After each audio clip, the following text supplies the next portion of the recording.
Brad Williams, Excel Prime. Find the highest salary based on day. We've done this in the past. We've used the same approach.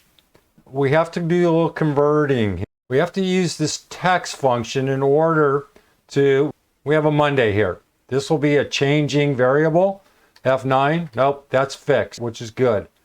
Here, this is a date. What we had to do was we have to convert this over into a certain format. And the format is DDD. The reason being is we have to find the Monday. We have to find the Monday in the dates. And we have to find the max. We know max, we can just throw that off to the side for now. We have to focus on at least finding the Monday. And here, start off with an if. So we're looking for true or false. The logic test is text, reporting dates. Here, name range D5 to D15. Then we have to explicitly state equals G4. G4. So what we're doing is looking at this date.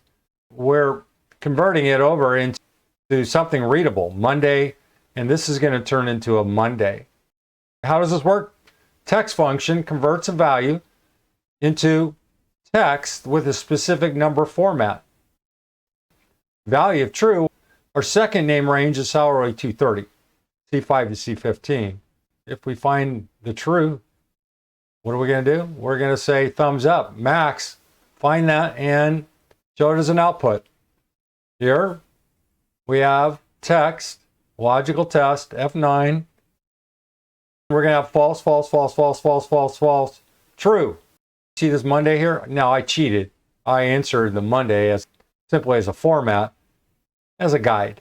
You can see we have a match. How many Mondays are there? Well, there's only one. F9.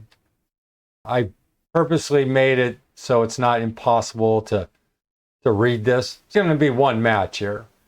The max just found the only match. If there were multiple matches, max is going to find the highest salary. Here, there are a bunch of secrets in here in the narrative, which includes a couple of functions that, well, you can insert depending on what version of Excel you have. There's the aggregate function, the max ifs. Insert them, play around with them. You know, max ifs, it's going to have a little more horsepower than this simple max. Aggregate, I'll let you play around with that. Don't know if you'll want to play with aggregate. It's a Control-Shift-Enter. Whereas max if, it's just enter it if you have the proper version of Excel. Brad Williams, Excel Prime.